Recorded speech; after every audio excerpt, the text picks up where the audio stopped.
What's going on, people? Welcome to another episode of the Off the Ball podcast with me, your host, Chris LeBron, and it is brought to you by the Off the Ball Network. And on today's show, man, I got a special guest with me today. I was on his show, probably like a month or two ago?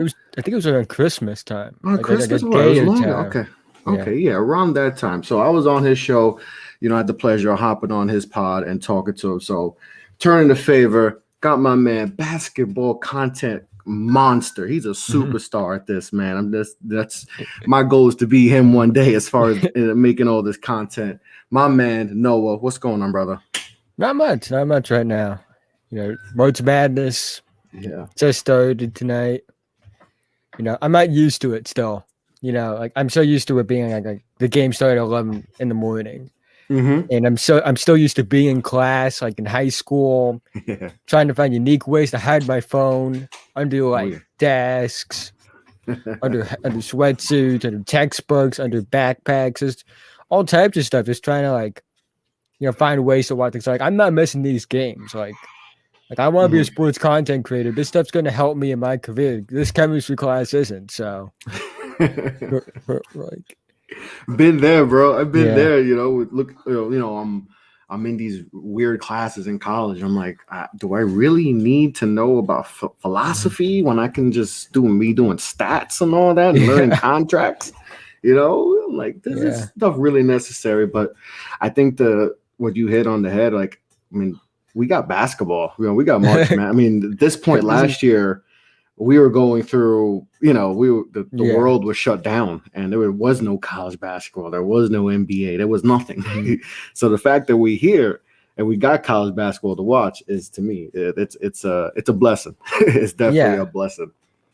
It is. It's, this last year has been crazy as far as basketball content, just trying to figure out all that. So I want to get into a little bit about yourself and what you do, because like I said, when I say you're a basketball content monster, I mean that. You're one of the best out here. Yeah. I really enjoy your work and all that. So tell me a little bit about yourself and what you do, for all my people, all my followers who are listening right now. So basically, the easiest way to put this is I'm a basketball YouTuber. I've made over 300 videos on YouTube. Mm-hmm.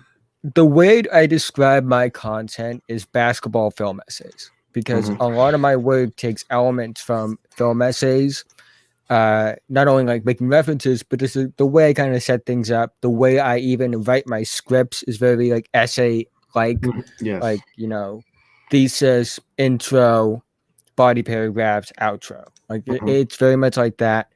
I make videos like that. I also make videos covering NBA draft prospects. Like those aren't like essay style. Those are just more like breaking down game and stuff like that. I would say it's a mix of both. There was a point in my career where I was very heavy on one side.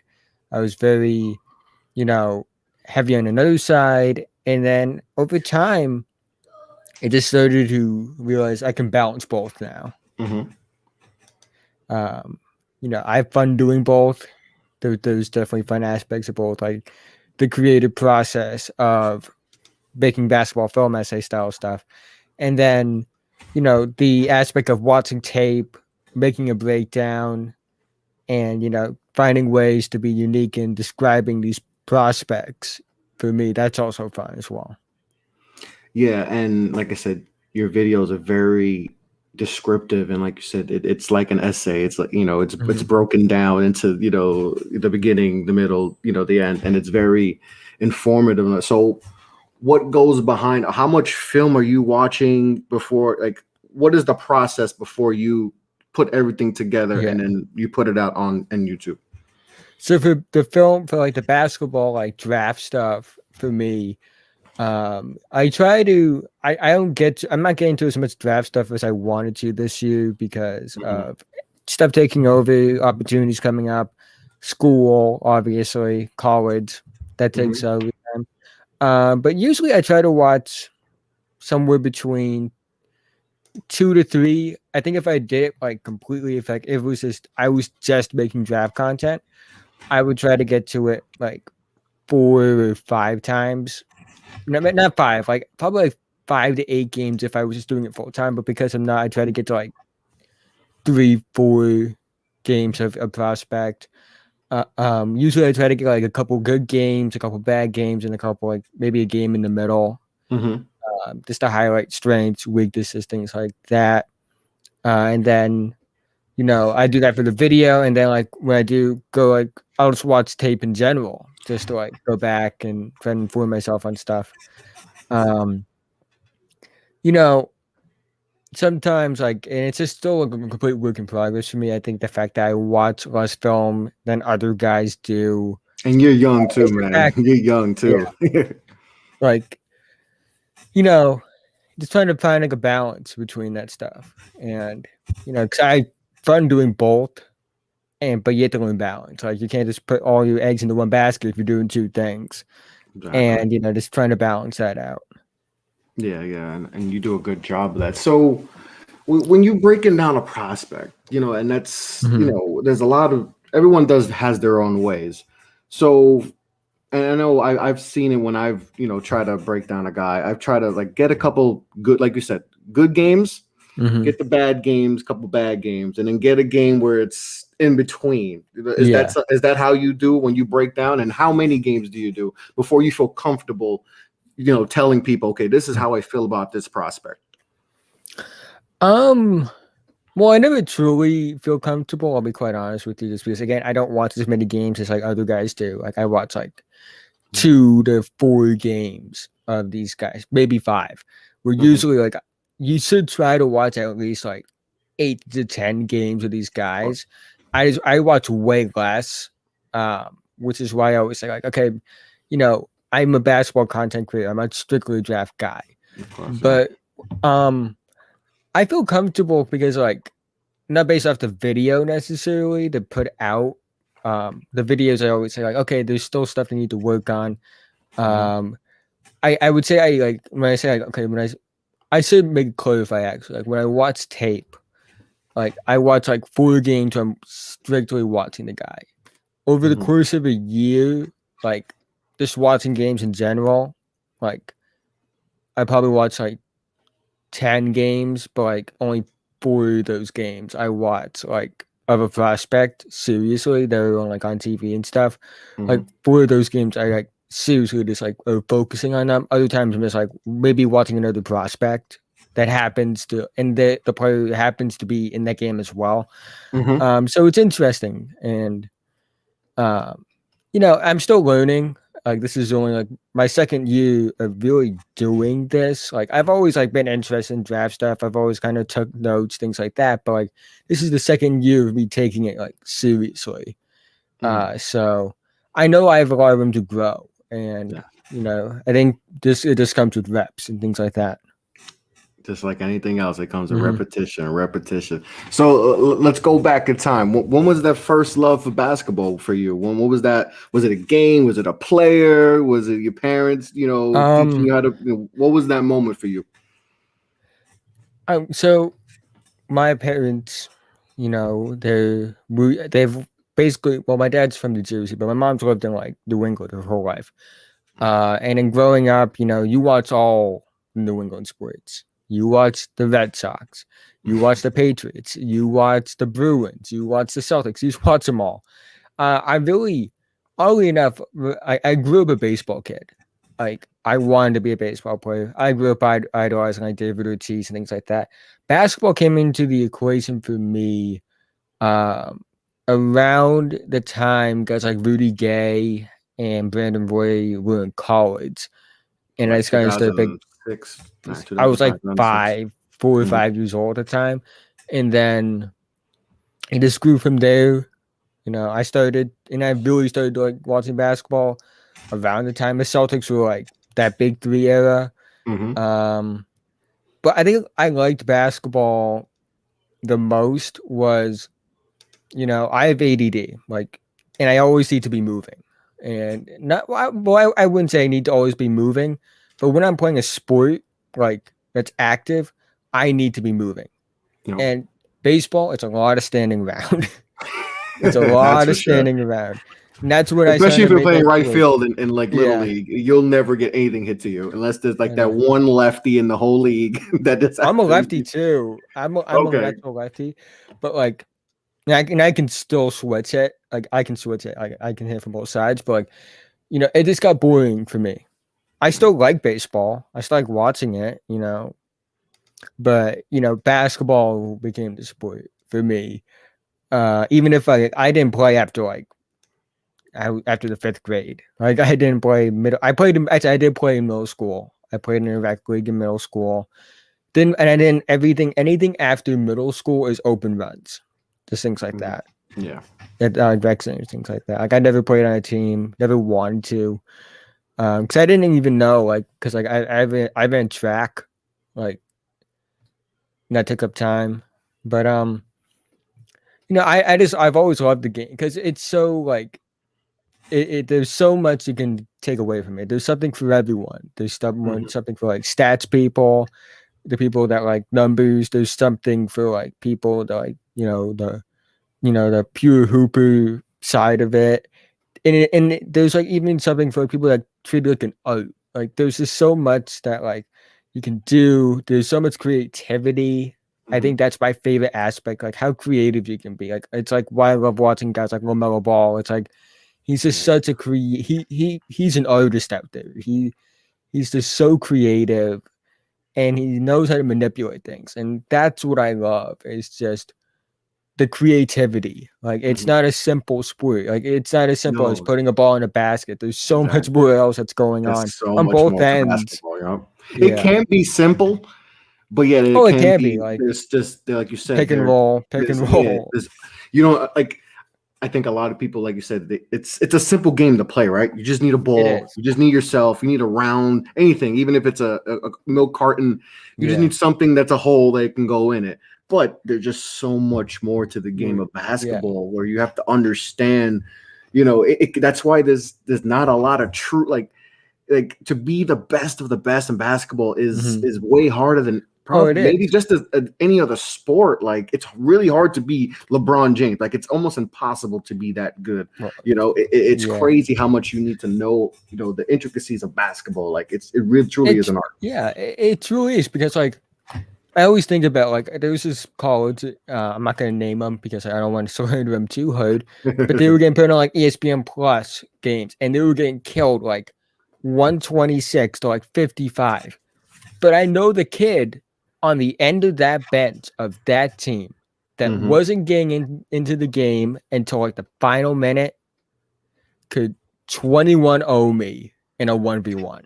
Like there's just so much talent and like the kid on the end of the bench of like IMG Academy and Mountain Food, like they would start on any public school team, like on most public. Like I always think about that, like that kid that doesn't even get in the game, like he's probably ranked, and he's just not playing because he's super young. But B, it's like that guy would average like 40 points per game if he played in like the Yeah, it's local like Sierra Canyon. Like they got their third stringers who are 5 stars.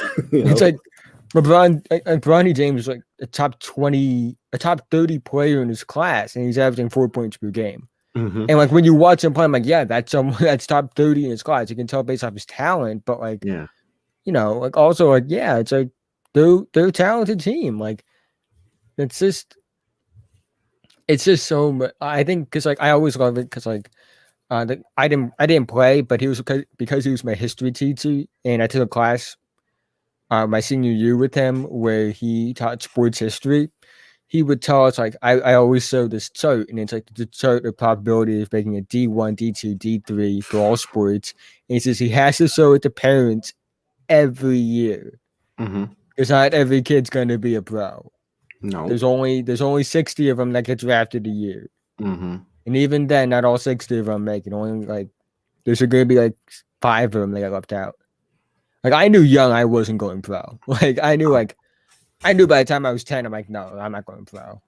I'm one of the smallest kids in my class. I'm only going to be, the doctor said I'm only going to be 5'11". I knew. Yeah. And that I'm the same way too. When I was in high school, I made the team, make the basketball team in high school. and I think I'm gonna be like 6'6".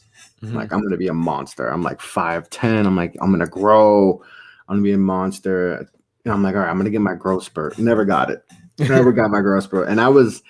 And my team had no size, so I was Yeah. the center, and I'm going against 6'6", Oh, centers, and I'm like, that and was my high school. yeah, like Our yeah, like center, we are such an undersized team, and like our center I was remember, 6'3". Our center was yeah, 6'3". we were so, and like our starting center, who originally was a starter, was like 6'8", but he failed out, and he didn't even know how to play basketball. He was just tall, and it was just like I would get mismatched a lot. I mean, I'm giving my all, but I'm like, coaches are getting upset at me. I'm like, dude, coach is 6'8".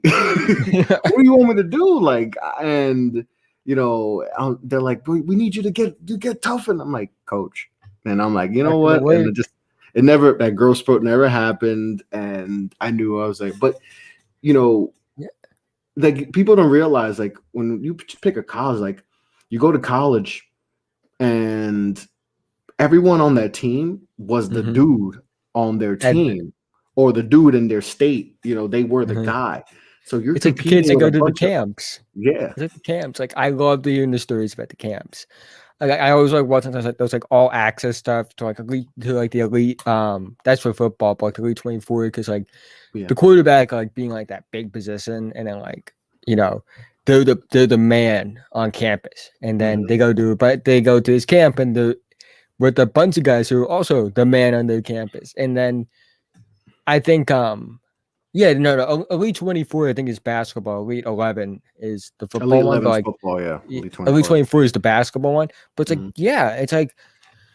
like IMG Academy. They I forget where we said it, but it's like they've turned down guys because they had too big of an ego, and they need guys like that understand that like you aren't the man on the campus anymore. No, You're you're with a just bunch another. of guys Exactly. who are also men on the campus. Now, granted, IMG Academy is a factory.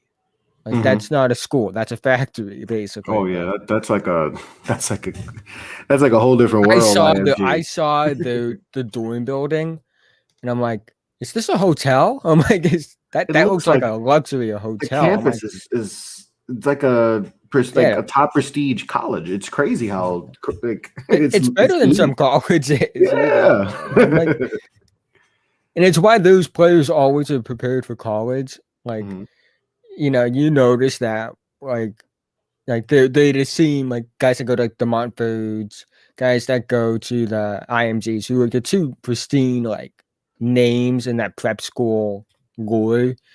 Do you just notice they're just more prepared? It's You'll crazy. see that with this draft, especially with Montfort. There's a bunch of the Whew. those four guys that have Dude. a chance to go in the first round that are on the 2020 Montfort team. That's like I consider them the best high school team of all time. Like they had a guy named Tariq Whitehead, who in my opinion, he's in the 2022 recruiting class. In my opinion, he's one of the 3 or 4 best players in that class. He was the 7th or 8th man on that team in 2020. Like that's how good they were. Like you're Even the one of team the this year, they got a squad. yeah.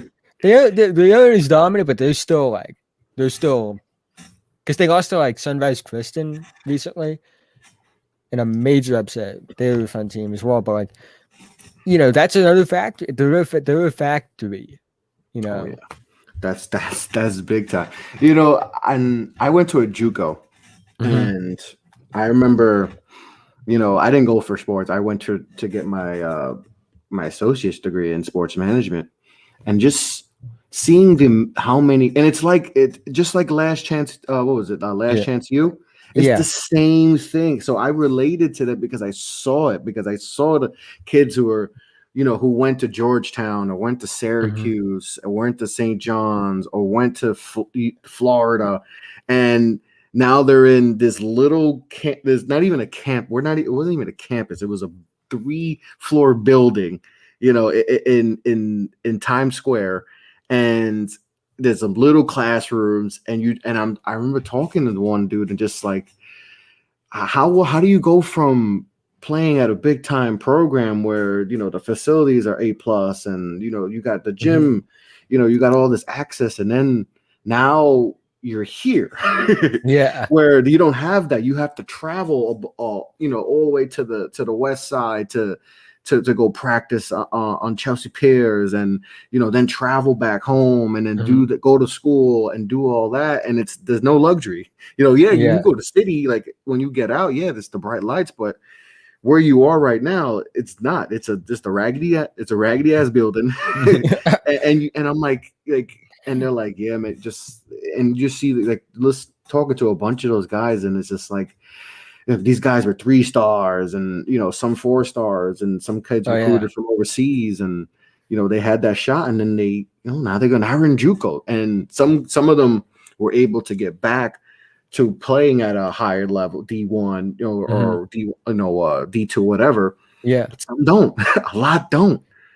And I'm sure if you've seen that a lot, where you see these 4 or 5 stars, like you said, they go to college and they're playing with a whole bunch of other guys who are the top players in their high schools or whatever, or the man on campus, and then you never hear about them again. It's crazy. Oh yeah, and it is true. Like, and they're even, I always say there's, because I think JUCO stories are more of a football thing. Like, you hear about them more in football than basketball. The thing for me is, you'll hear stories about guys who were sophomores and juniors that were like 5-star, top 10, top 5 guys in the class. By the time their senior year hits, they're either like completely off the radar, or they're just like, you just kind of forget about them. Like, you know, the big names, like the Kyrie Walkers, the Noah Terranova, the names like that, where it's just like they were 5 stars. Like the 5, I love looking back at the top 10 players in a class, their sophomore year compared to their senior year. There's always like a few that linger around, but for the most part, it's different. Like, people forget with like Cade Cunningham, who we'll probably talk about more in depth soon, but like, he wasn't really known until the summer going into the senior year. He was like in the 40s. He was ranked in like the 40s for his sophomore year. His junior year, he gets up to like the top 10. And that summer going into his senior year, he entered that summer on EYBL as the 8th ranked player in the country. He wasn't ranked like number 1 until his senior year. Like, I don't think people realize that. Like, yeah, he's the consensus number 1 now, but he wasn't always viewed as like even a top 10 guy even at one point. Like, Evan Mobley wasn't either at one point. Really, the only ones I think that come up from like the top of my head that I know were like top 10 through and through were Jalen Suggs and Jalen Green. Like, those are the only 2. Yeah.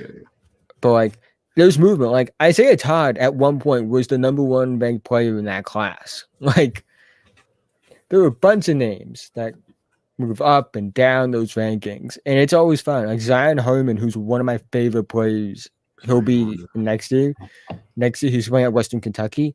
At one point, he was like top 10. Now he's in the 40s. I think he's going to prove a lot of people wrong, but like, you know, you just never know with these guys. You never know. Do you like the star rankings? Do you like that system? I like it to an extent for juniors. I like it for seniors. I don't like that they rank sophomores. I think sophomore year that's crazy. is too early. And I even though like I think DJ Wagner would be a top 5 player in the 2022 and 2021 class, I still think it's too early because DJ Wagner happens to be an exception. Like, he's really. Guys like DJ Wagner. He's in Jersey too, right? He's in Jersey, right? Yeah. He's at Camden. But it's like guys like DJ Wagner and Amani Bates, like those are exceptions. And the reason like it feels like it's okay to rank them is because they have the physical tools and they're also like just mentally ahead of the curve as a player. But for the most part, like I think it's too early to rank Mikey Williams and Bronny James and guys like that. I think they're both going to be fine players, but I think it's just way too early to rank them. Like, I think junior year, because like I don't even consider making a video breaking down a prospect until the junior year. And for the most part, I wait till the senior year of high school if I'm going to do one. because so much can change. But I just think it's unfair. I think it's wrong to like put that much pressure on a 15-year-old to uphold a ranking. Some can do it. Yeah, Like that's a lot of Amani pressure. Bates, I think he might be the first. I don't know since when, but to hold the number one spot in that class and in his class from sophomore to senior year. That's hard. He's going to be. That's hard. It's hard. It is because it's always changing. Yeah, he's different. He's definitely. Yeah. It reminds me a lot of LeBron growing up. Like I grew up when obviously the internet wasn't as popping as it was now, but we heard about LeBron at 16, 15. Like we were reading those, the magazine, I was buying the Slam magazines and all that and getting all this information, digging deep in the art and the forums and all that. And, he was essentially the best player in high school from sophomore year, pretty much from the time he stepped in to the time he left. He was the number one player, it felt like. Yeah. But with Amani though, like even with him, like, and this is something like I know I've caught heat for saying, but I don't think he's like the best player in high school regardless of class. I think it's Paulo Banchero. Yeah, he's good. He's really good. He's because like and I'm not saying this like the slights at Holmgren and my Bates, but like Paulo Banchero should be talked about the same way those two guys are, the way ESPN posts them because. Personally, I think he's better than both of them. Like, you just don't have that combination of size, skill, and athleticism that young. No. At the power forward center spot. Like, that's a special player. But there's also like I'm not saying like politics in the sense of like, oh, Democrat versus Republican. Like just like I don't know how to like politics in a way of like there's just a lot of things that go into it politics wise. Like it's the reason LaMelo Ball wasn't ranked highly in high school, even though he probably should have been, because it was clear at Spire Academy that he was one of the 5 best players in that class to me. Like when I watched him play, I'm like, yeah, there were concerns, but like his talent was off the board, and he wasn't ranked that highly. And there's always going to be players that like anyone that like takes the time to invest in it knows is better than the ranking. KPJ was like that. Yes. Tyler Hero was another one like that. Was like anyone that watched them play, like, okay, these guys are better than that 30 to 40 ranking that they have. In high school this year, for me personally, he's in ranking like the 30s, 40s, but he's ranked outside the top 15. Is Trevor Keels. He's at Paul the Fifth. He's a fun one. And then last year, another guy we should probably talk about soon is Jaden Springer, who I actually have as like one of my 5 guys in this draft. Yeah. But I also like, I don't think people realize like, when you see like someone in college, we all know the college game essentially is not really what you're going to do in the pros, So we look at some of the, like LaMelo Ball, for instance, like you if you're thinking of him like in the college scenario, then yeah, he might be lower, but you saw his game, you're like, that's an NBA. He's an NBA player, he's playing an NBA style of ball, and I saw it even with like some of the other guys like Cole Anthony and all that, like people started nitpicking. I was like, no, but college, he didn't have this team, his team struggled, there wasn't the right system. But you see, like, oh, his game is suited for the pros. He likes the tempo and all that. And I feel like with a lot of the guys this year too, who were high coming into the year, like a BJ Boston and all that, who were coming in top 5 hype, and they struggled during college, that they may drop in the draft, but you might get yourself a steal because his game may translate more to the pros. Even though, he went through a lot of struggles this year, but he may be able to pop in the pros because he's going to play faster, Yeah. So I think that's a lot of, another thing when you're trying to evaluate these guys, like you got to realize whose game is suited for college, right? We all know the guys who are suited for like Luka Garza and all those guys. Those guys are Coach Boone. I'm going to call him that. Yeah. Even though I'm not gonna call it, I'm not gonna call it by body. what it looks like on the back of it. Someone asked me that a few days ago. They're like, "Yo, who's that dude?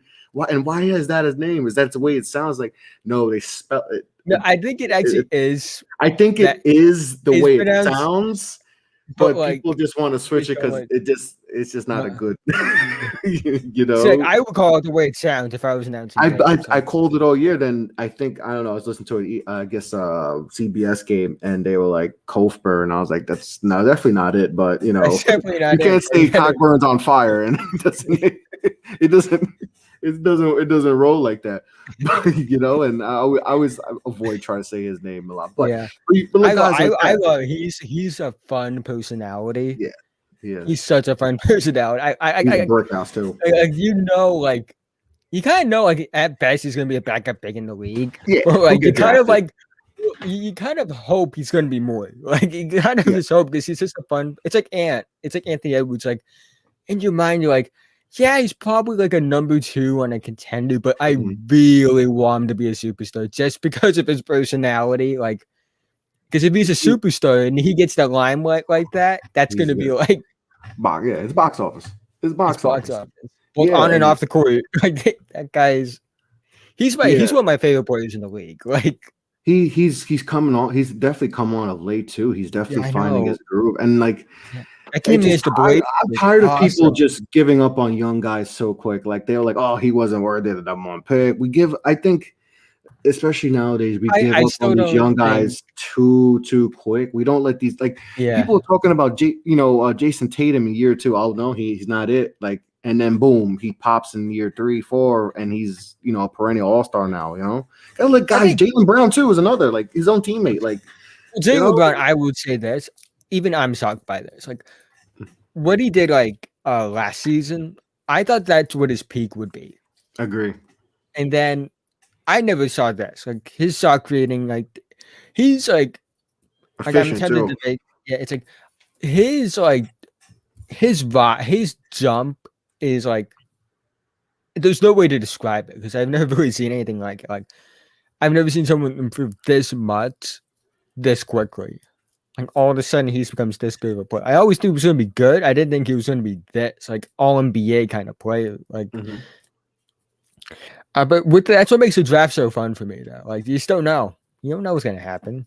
Is James Wiseman like right now, based off what I've seen? Like, I'll say I'm more encouraged than I was with him in the draft process. Like, I was definitely a part of that crowd that wasn't too high on him because the tape wasn't encouraging from what we had, but he's encouraging. But I still think that he's going to be like this is solid big. I don't think he's going to be anything like special, but there's still that chance he does become special. You never know.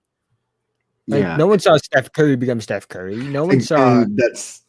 I'm glad you brought that up. Not a single person thought Steph Curry would be a 2-time MVP, Hall of Fame. There's no one. We can't tell me, or else it's amazing. And he almost got traded too. Like they almost picked Monte Ellis over him. Like that was real. Like they only gave him a 4-year, $40 million deal because they're like, yo, we want you here, but we're not going to fully invest because your ankles and all that. And boom, he pops and then he becomes an all-world, like once in a lifetime play. Changes the game of basketball where the bigs are like irrelevant. Like you can't have just your typical back to the basket player like those. That's gone. Also, another one's James Harden. Like people thought that he would be good. People didn't think he would have like 2 or 3 of the best like statistical point per game seasons like ever. Like he's still like top 10 like point per game seasons. Like no one saw that. Like you just don't see stuff like that. You didn't. Or Thunder wouldn't have traded. They probably would trade Russ. It's crazy. You just just gotta let guys. I know it's basketball. These GMs and these coaches. They get fired quick, and there's a lot of impatience, and you want to try to win now, and you give up on young guys so you can get the vets. But sometimes you gotta let these guys grow because some guys take paths are different. Not everyone's going to be Luka. Where in year 1.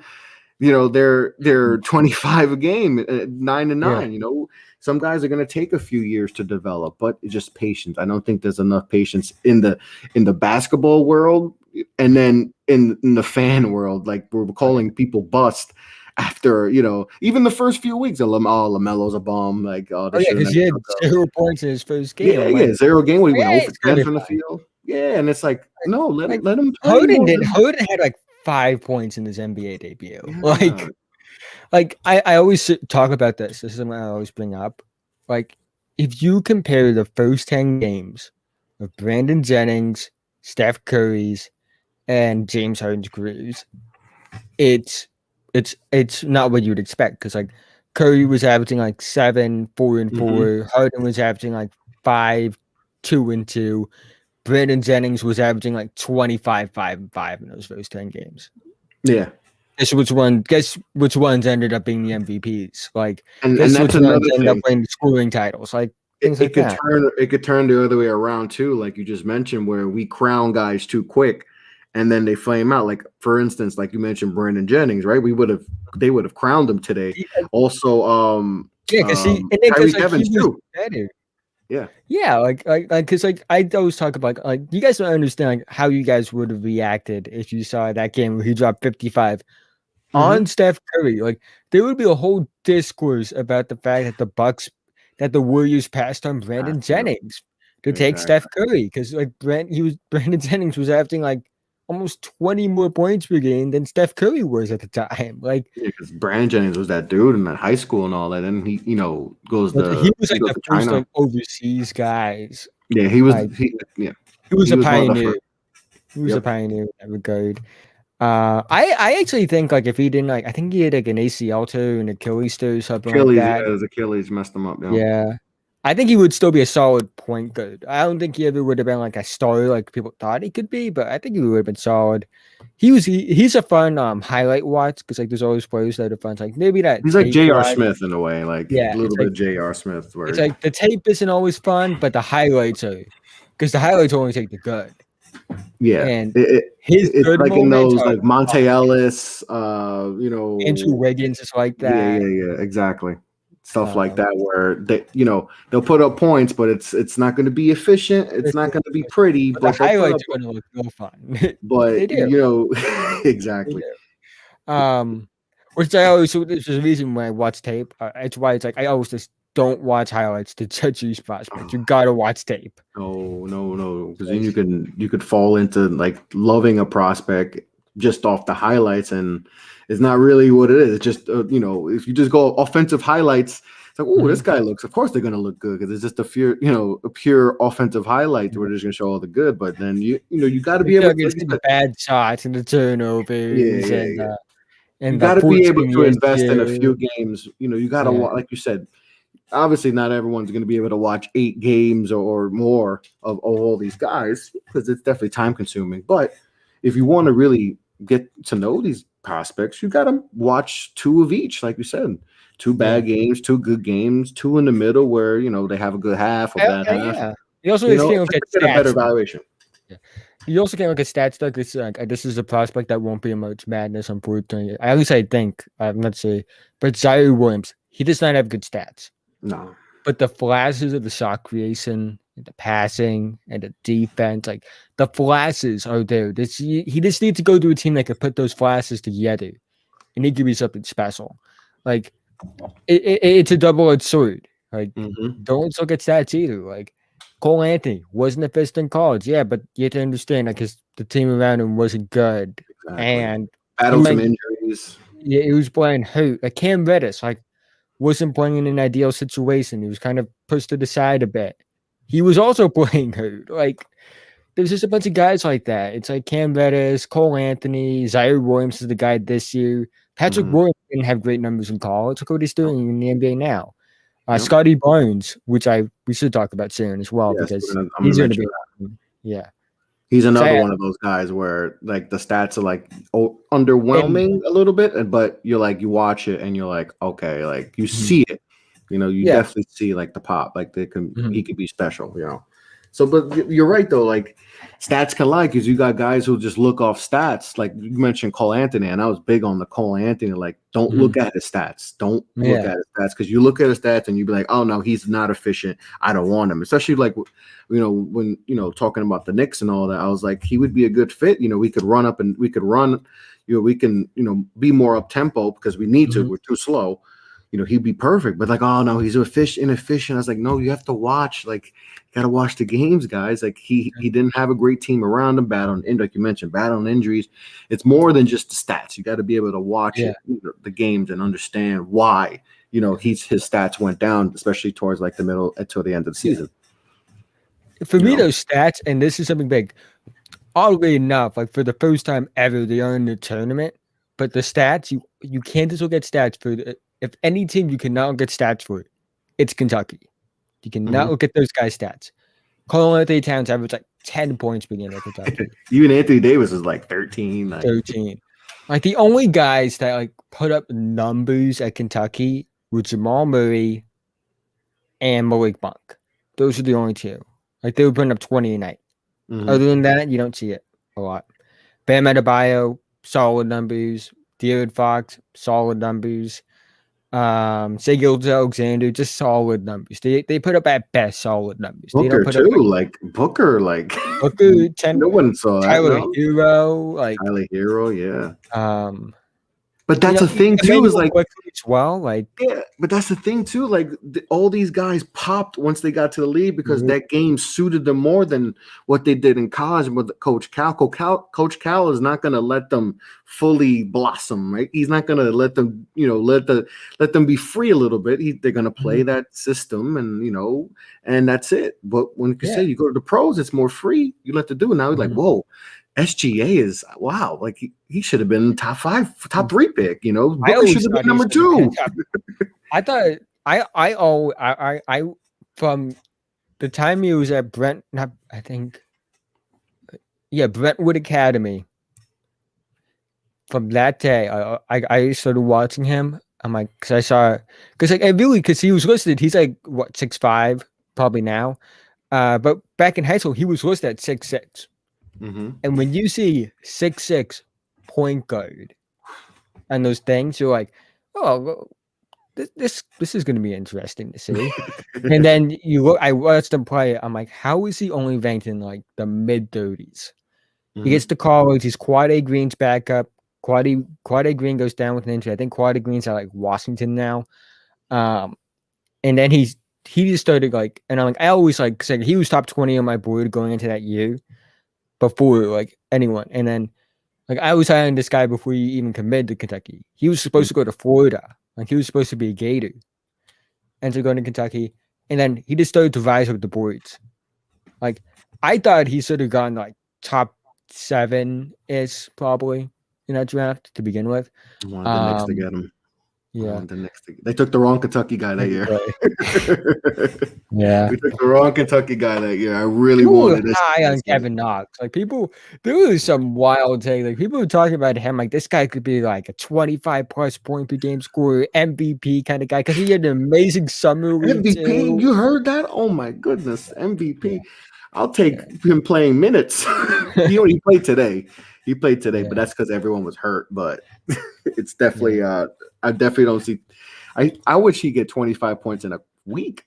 I'll take that at this point in his career. It's not looking good for Kevin Knox in New York. Right I thought he was like a mid to late lottery guy at that point. I was hiring SG. I thought he was easily the best player on the team. Like I saw it with him. I saw it too, man. That was. But speaking of like the Kentucky guys, though. Personally speaking, and it's not my decision to make. This is just how I feel. Again, at the end of the day, it's up to them. But I do think BJ Boston and Terence Clark would both benefit from coming back. Isaiah Jackson, it's basically rumored that he's going to go for the draft, which it is what it is. Again, it's his decision. Happy for him. And what makes me happy is seeing these guys take charge of their future and carving their own path. No matter what, it's like I would rather see them, make it. Maybe it's a bit of a harder path, but knowing that they're doing it and they're taking charge of their own career, than doing like what everyone tells him to do. Like I would rather see that. But I think personally, I think they would both benefit from coming back the same way PJ Washington did. Yeah. You know, the same way Emmanuel Quickly kind of did to an extent with Quickly. Quickly is an interesting one because no one really saw it because people thought he was a reach when the Knicks took him, but it's worked out. Obviously, he looks amazing. I'm happy. I'm definitely happy with that pick. Yeah. You know, it's been great so far for the Knicks. They definitely got, you know, something with him. You know, he definitely has that it factor with this team. Like, he brings that energy that this team really needs at points because the Knicks struggle with scoring. You know, if it's Julius or bus, you know, RJ's definitely stepped up too. Barrett stepped up late, but Quickly is that spark that they needed. And, you know, definitely a good pick. And, you know, I know a lot of people weren't high on Quick. You know, everyone was on the Maxi train and all that. And, but, you know, Quickly is Maxi, I'm still on the Maxi train. He was like my number 4 prospect in that draft. But for me, though, with Quickly, it's just like he's an outlier Kentucky guy because, like, no one really saw this coming because, like, people weren't high on him. Like, it wasn't one that, like, oh, if you watch him play, because he was playing off guard, he wasn't playing point.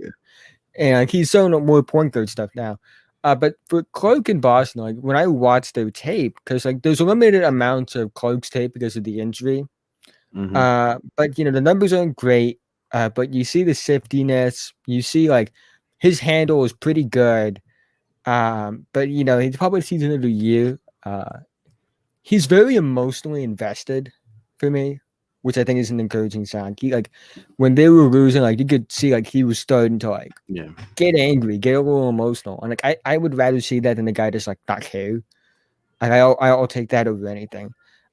Brandon Boston, the talent's obvious. I wouldn't mind if he declared this year because I still would consider him in the lottery because I think the talent is so. I think he will. I think no matter what, he's top 25. No matter what. Yeah, just off talent, just off just pure talent. You know, pure talent alone. It's like I would consider him a lottery in the lottery still. Like the talent is so obvious, but like of course. there is there is work that needs to be done. Of course. But he might benefit from going, you know, in that 20-25 range where you can go to like a Denver or wherever, one of those teams where, you know, Utah, you know, where they can develop him and he can learn from a bunch of pros and being part of a winning organization. And so he might benefit, you know, the way we've seen some guys in that around that, you know, in that range benefit. You know, so we'll see. Yeah, I would be shocked if Boston didn't declare. I wouldn't be shocked if Terence Clark is coming back for his sophomore year at college. I know there's like, oh, but he's a top guy, you know. You know, he's an interesting character, to say the least. And I mean that in the best way possible. He's just a fun guy. You know, he plays basketball because it's fun. Yeah. And, you know, I don't know if he's ready to go pro yet. I don't know anything actually because I don't have inside sources like that. But you know, I just think it just wouldn't shock me if he came back because like I know like when you watch the games, like Cal seems to be tough on him, but it wouldn't shock me if like 5 years from now Cal said Terence Clark was one of his favorite players he's ever coached. Like it just wouldn't shock me. I just think he loves guys like that. He loved Boogie Cousins. He loves guys that challenge him. And I think Terence Clark would be a player like that. It would just, you know, and maybe part of it is my bias because he's from Boston. Like, no, but like, I think he might come back. He's super talented. And he is. Like, you know, because you see him in like everyone's like mock, you know, big boards and all that. I mean, he's not even in the top 60. And a lot. I've seen 70s, and I was like, I do. And I'm sure he's going to do the evaluation where he's going to put his name, and he's just going to see where his name's at. And if you're not hearing your name top, you know, getting drafted, you'd benefit coming back. I think Keandre, you hoop into like you made him shout out to hoop into it. Yeah, so I call my guy Keandre. He has him 39 on his board. Which is interesting. I have him like. If I actually don't have him ranked right now because I actually think he is coming back. I don't rank guys. I think they'll come back. Like I think the one that like I'm like 50-50 split on if he's coming back or not. Josh Christopher. He's the only one I've ranked it. I think he probably will declare because I think he's a top 20 guy in this class. Yeah, he's just so big. Super talented guy. Yeah. He has the frame. He's super. He has that dog mentality. He'll die for the loose balls. Like he wants to win. And I think teams in that like 20 range are gonna love that. But with Clark, it's just like it's tough. Like I don't know if he's a declare or not. If a team's gonna promise to take him in the first round, he's the declare. Yeah. If he doesn't, it's interesting though because like sometimes like not coming back ends up being worse. Do you remember you know about the Hamidou Diallo situation when he was coming out? Right, he's so right here. He lives right here where I'm living right now in Queens. He's pretty close by. But yeah, I know the whole story, man. He was a redshirt freshman at Kentucky, and he was a projected first-round pick, despite not playing. But people said, if you come back, you could go even higher because he was projected to go like 23rd overall. Now, because he didn't declare, which he probably should have in retrospect, and he would have been a first round pick. People said, "Oh, you're going to go higher." And at the beginning of the year, he was projected top 10. But after that, the season goes along, and he ends up going in the second round. So sometimes coming back isn't always the best option either. Trayvon Duvall's another one. Trayvon Duvall would have benefited from coming back. Yeah. I thought he was definitely going to come. He would have gone to the transfer portal and ended up somewhere else. I think he would have transferred because it seemed like there was a lot of issues here with and I think the next year I think Trey Jones was coming in. Yeah. So he might have even lost a spot. Duvall, the thing with Duvall though was like he committed to Duke. I don't think he thought that was going to happen. Like no, I thought he thought he was going to be the number 2. It was going to be him, Wendell, and Gary Trent Jr. And then here comes Marvin Bagley, who goes on to have one of the greatest freshman seasons of all time, and it is what it is with that. And that's I don't think he would have benefited coming back because that I think next year is RJ, Zion, Cam, and Trey. Like he would have been lost in the shuffle. He should have gone to Seton Hall. Like I always thought, like he would have benefited from either going to Kansas or Seton Hall.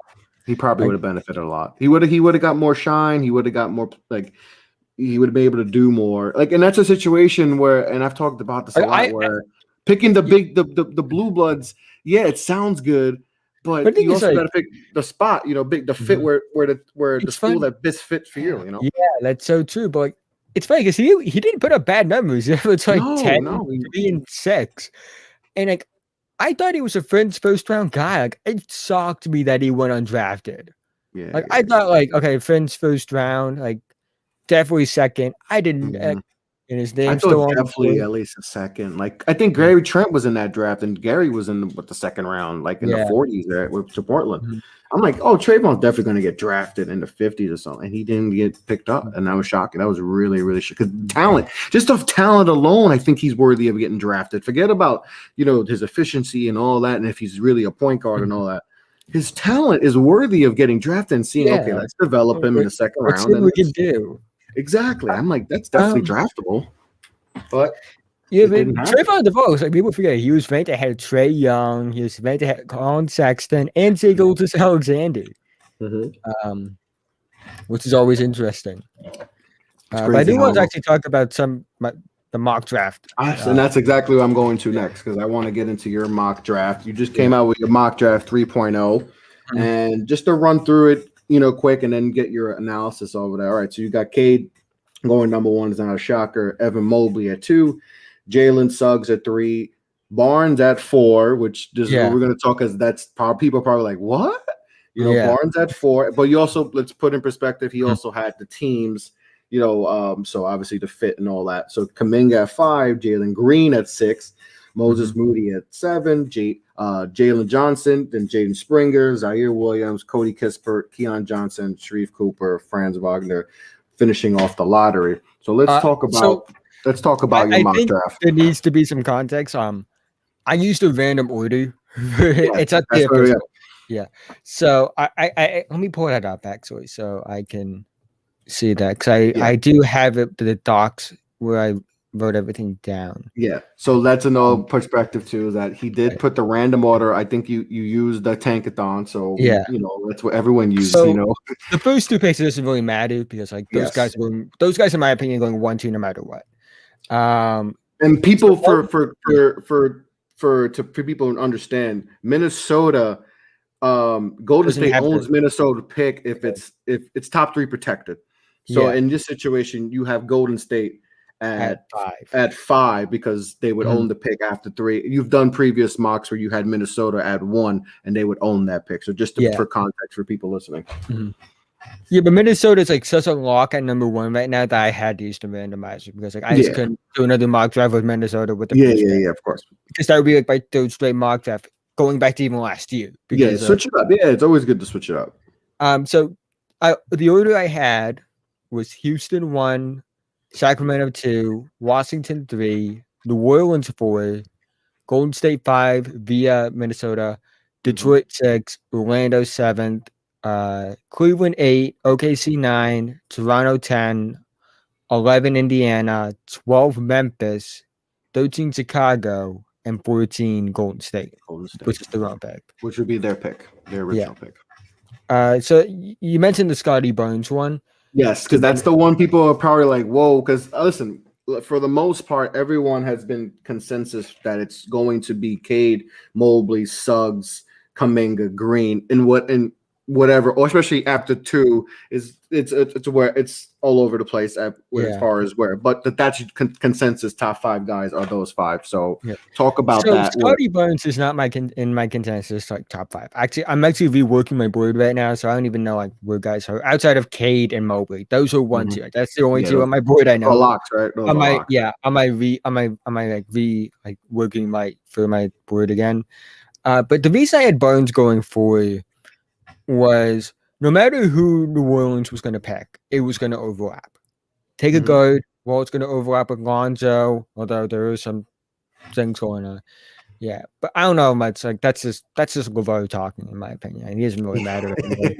Like, hey, I love him in New York. Hey, Lonzo in New York, let's do it. We need to. But even then, you have Carlos Jr. So if you take you have Carlos Jr., you have Nickeil Alexander-Walker. Those are guys you drafted that have a lot of promise. Forwards, you set. You have Zion. You have Ingram. And there's no like big man in this draft we're taking with the 4th pick. And they need defense desperately. They don't stop. And they need defense. They can't stop a nosebleed. Yeah, they need defense.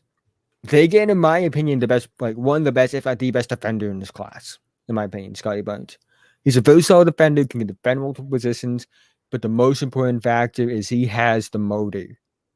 He has that like constant motor of, I'm going to be engaged, and that's what you need. He can, and he has like his half court offense.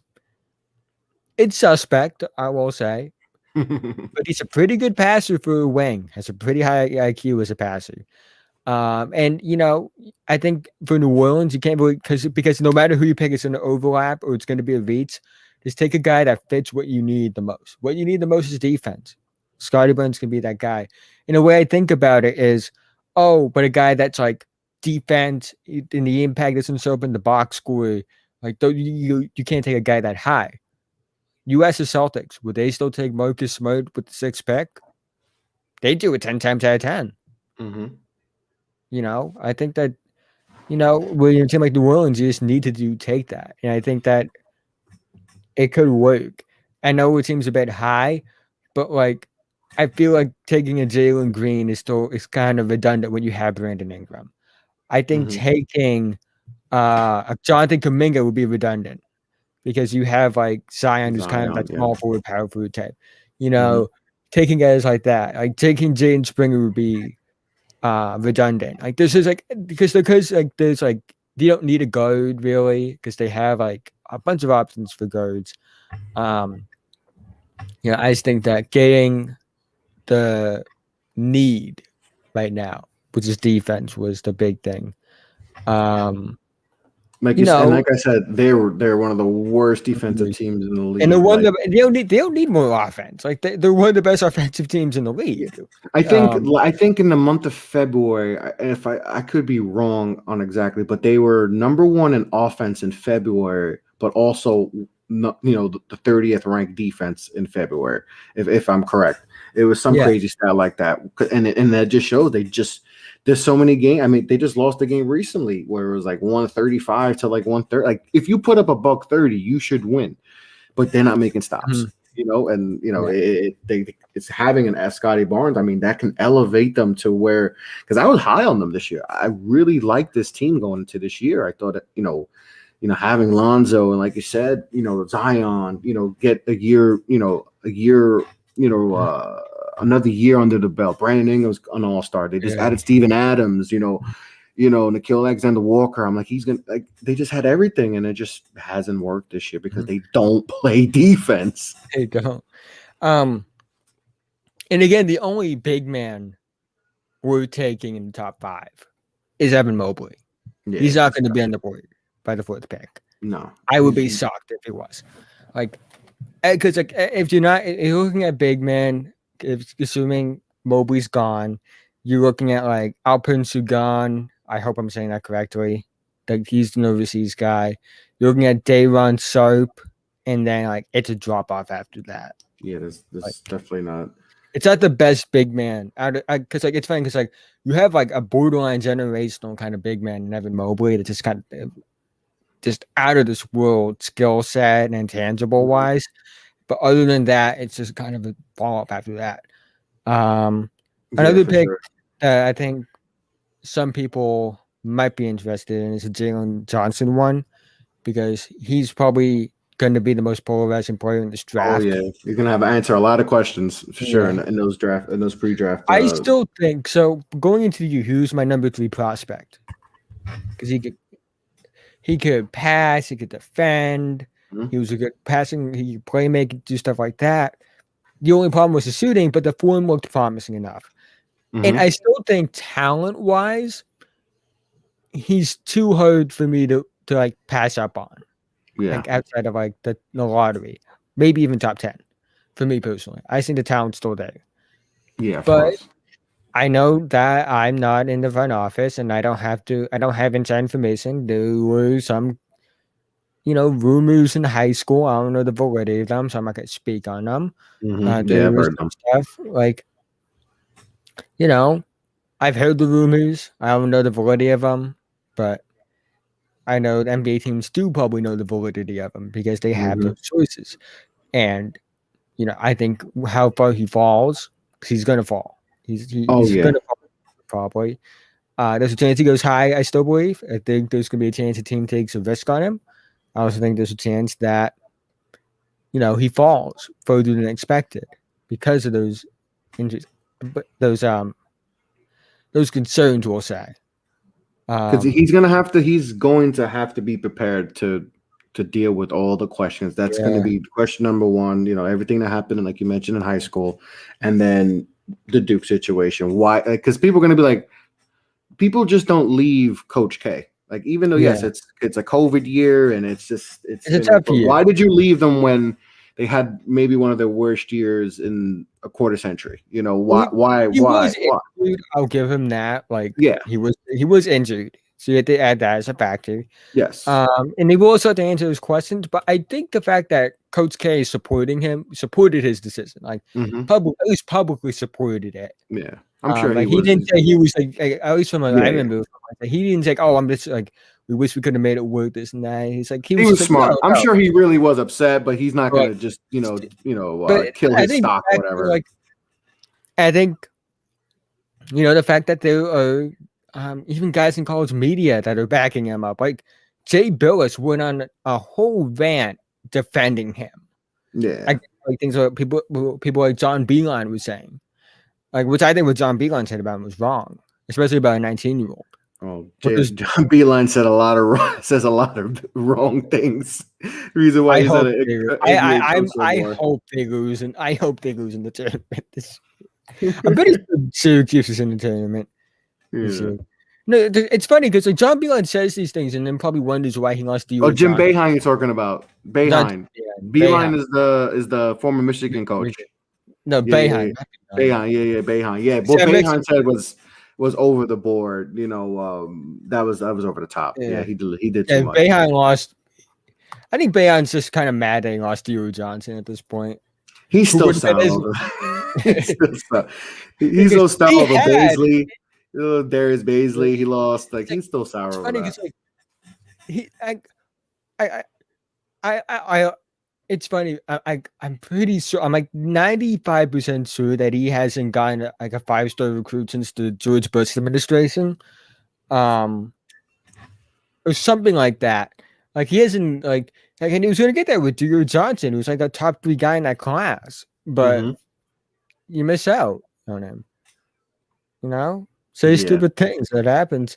But I think he's salty that the one and done hasn't worked for him. That's another thing. Oh yeah, it is. He hasn't had a one and done, and sucks. It's what it is. Syracuse is cold. It's too cold.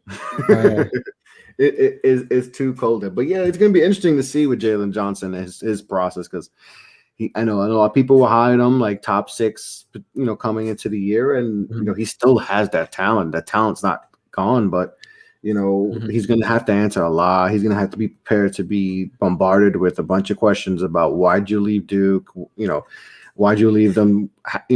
Understanding the injuries and all that, but why? This going to be hit with a bunch of whys because they want to see if he's fully committed. And that's going to be interesting to see with him. Yeah. Who else? Oh, continue, and then I want to. No, what are you saying? I wanted to get give me a guy that's like. And you mentioned before with Clark, is he your top like faller in this class? And then give me someone who's risen, from not even being on your radar to possibly being a lottery pick or drafted.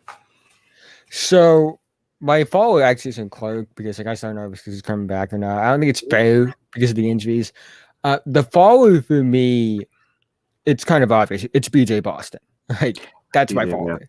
He was my number 4 prospect going into the year. And he was a lot of people liked him. I know. I think Max Cohen had him like number 2. He's still I don't know, but he's fallen. He's like in that like 20 to 25 range now. Risers for me, there were a few. Moses Moody's a big riser. He went from like that 20 range. He's arguably a top 3, 4, 5 guy now, in my opinion.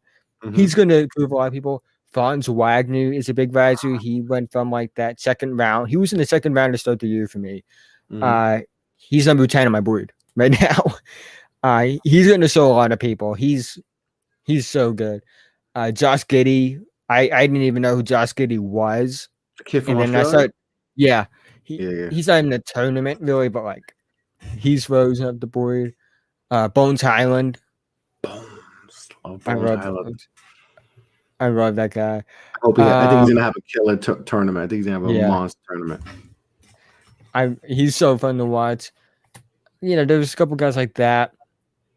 I would even say Sweep Kupu because like he was like in that 2nd round for me, and he's like borderline lottery now, even though he's not in the tournament. But like they would be in the tournament if he was eligible for the full season because they looked like a team that like a tournament team.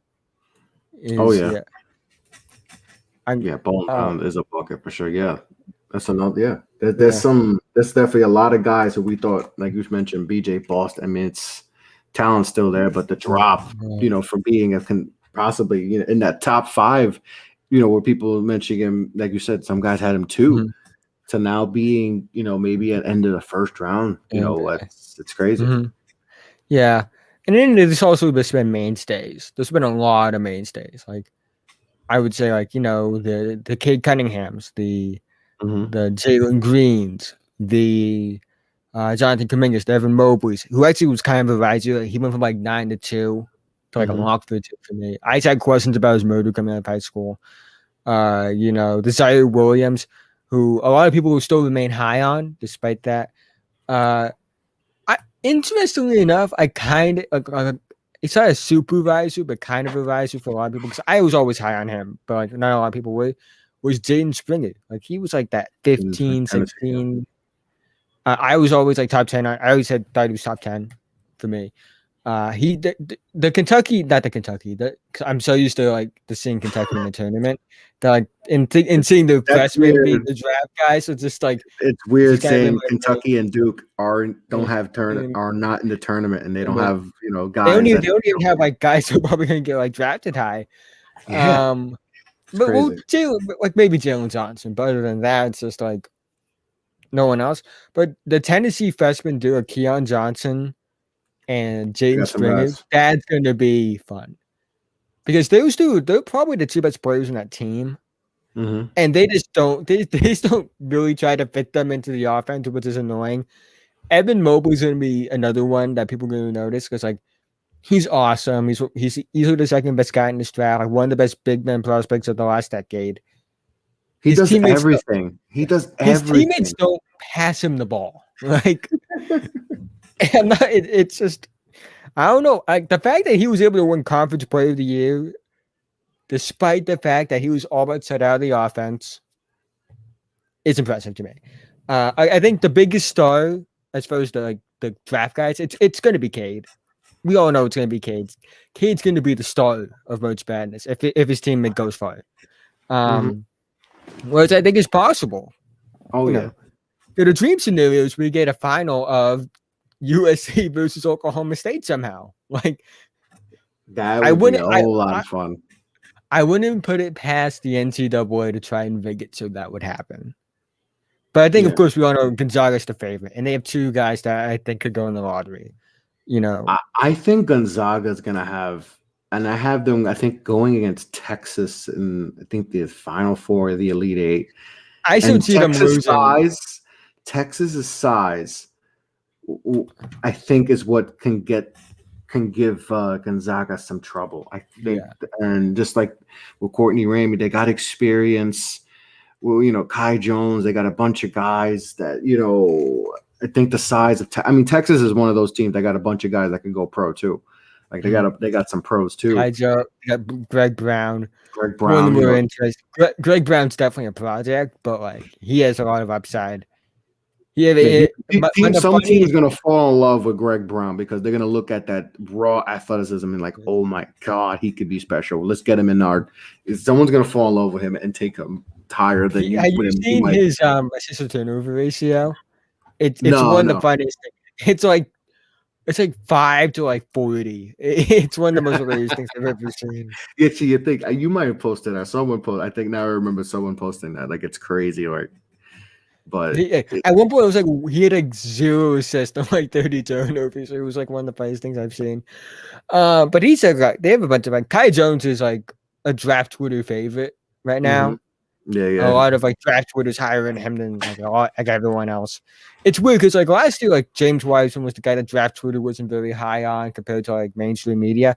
I don't think there's that guy this year that like mainstream media is like super high on. Like I think the closest thing is Jonathan Kuminga because a lot of the draft Twitter people I know they have him like in that 8 to 10 range, but like that's not too far from like the top 5 that like other people have him in. Of course. Yeah. But like there's Wiseman like. A lot of guys don't even have him in the lottery on draft Twitter compared to like he's number 2. I saw people last year with Wiseman have him in the 20s. I had him 19. My word. That was more to do with a lack of tape than anything. I would have had him probably like in that 10 to 14 range had there been more tape because this is the fact he's one of the biggest humans on planet Earth. Made it like okay, he's going to find success. Like. Yeah, it's just like he just nothing about his tape showed anything more than drop big. Like there was something like really special with him, and how valuable is drop big in the NBA. Look at Andre Drummond. But there's going to be a bunch of like I think I'm pretty sure West Virginia's and they got Deuce McBride. Yeah, McBride's good. I love. He played big against Baylor. I think when they played Baylor in that overtime game right before the Big 12 championships, Big 12 tournament, he played big in that game to get them the. That was a fun game to watch. But there's a lot of and then intriguing speaking of Baylor, they got Like, two guys that are good in the first round, Jared, Davian Mitchell and Jared Butler. Jared Butler. How would you? Because like I said, we got so many good college players. Like we look at Luka Garza. I look at being a Duke fan. Luka Garza is Matthew Hurt. Like, how do you evaluate these guys? Like they're monsters in college. Jared Butlers and all that. How do you evaluate those guys, and how do you figure out if they're going to translate to the pros? Because Luka Garza he's gonna two-time National Player of the Year or whatever. Like he has all the stats. He's gonna win all these awards, Big Ten Player of the Year, all this. But you watch him, you're like, that doesn't translate to the league. Yeah, it's because the college is so slow. He's so slow. He's gonna get pick and rolled to death. It's like, I think because college, like you can still play post-up basketball in college, is like you're gonna get guys to get monsters. Like he deserves to get drafted though. But it's like I think there's a chance he's gonna get drafted based off his pedigree. Yeah, great. Like you don't guys, if you don't guys a boot could get drafted in the first round. Yeah, that was shocking. Yeah. I don't know why they did that. That's gonna be one. I was like, why did we do that one? But that was Denver, right? Denver did that, right? That was Utah, I think. Utah, okay. It didn't make sense because then they had Goza will get drafted off of his pedigree alone. Yeah. Matthew Hurt, I think his game is a bit more translatable. Yeah. Because he shoots threes. But like, will he be a rotation, things like that? Yeah. And I don't know. It's just kind of weird. It's like Duke's not going to be there. Kentucky's not going to be there. North Carolina, I thought they were going to have like a bunch of draft guys this year, but they don't. Disappointment. Like Caleb Love was a top. I had Caleb Love going into that year ranked ahead of Jalen Suggs. Like I was so high on him, and then really, yeah, I also wasn't high on Jalen Suggs. I had him like 11 on my board going into the year. I had like Caleb Love like 7 or something like that. I love Caleb Love, no pun intended, but I still think he should come back for another year because Kentucky, North Carolina, the good thing, the benefit of coming back for guys like Terence Clark and guys like Caleb Love is there's no one that's going to be coming in to take their spots. That's true. Because there's like no like top recruits going to Kentucky the next year.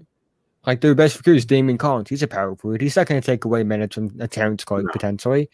You look at Caleb Love. There's no top point guard that's even remotely like on the radar for North Carolina right now. He can come back and probably still be the starter. But Walker Little. I think Walker Little's a football player. I don't know. It's Walker something. North Carolina big man. I forget his name. Oh no! Actually, North Carolina does have one draft prospect I like. I forgot. Daron Sharp.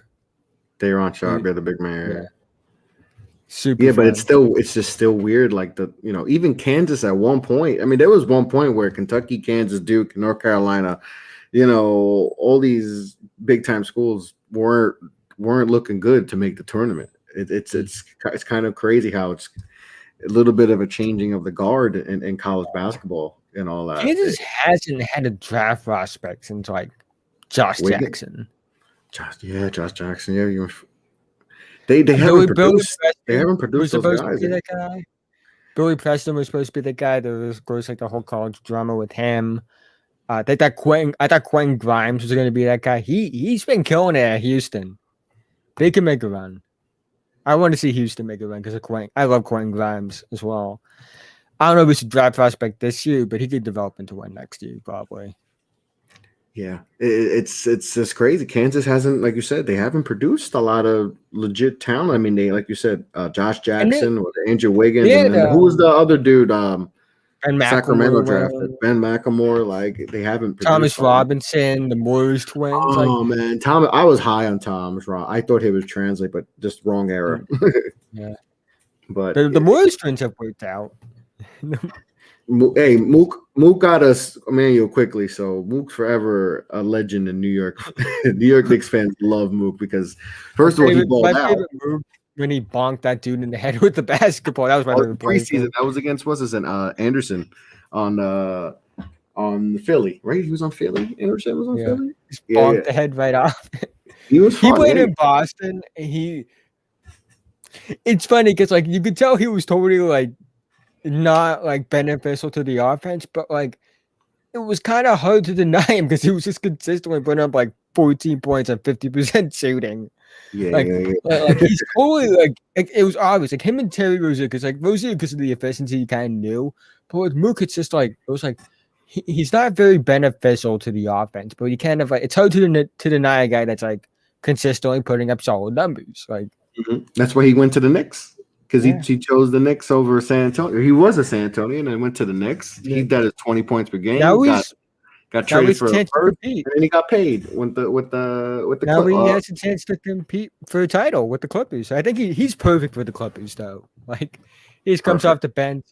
Like I think it seems like it didn't work in Boston because we had so many wings. Like you had Hayward, you had Tatum, you had Brown. Like there was just so many wings that like, it just didn't work. Semi Ojeleye was even getting spot minutes. Like, and then I know, and then not like good now minutes at all for Semi Ojeleye. It's funny because like against Toronto, he hit like 8 threes or something like that, and then like didn't do anything after that. Which pissed off Toronto Raptors fans, which I loved, because like, oh, so he played well against us, and then doesn't play well again.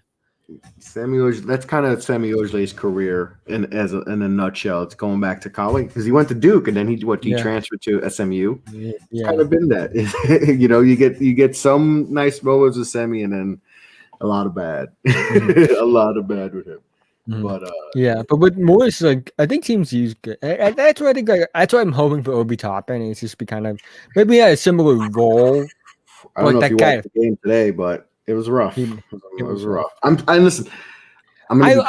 liked him a lot. I thought he was going to be more prepared. He looks a little lost right now, and I don't know if it's because essentially his spot would be what Randall's doing, and obviously Randall is playing at an extremely high level, all-star, level, and you can't give that up, obviously. But he just I think the thing for Obi his fit right now is I understand the idea of, give guys time, give him a few years.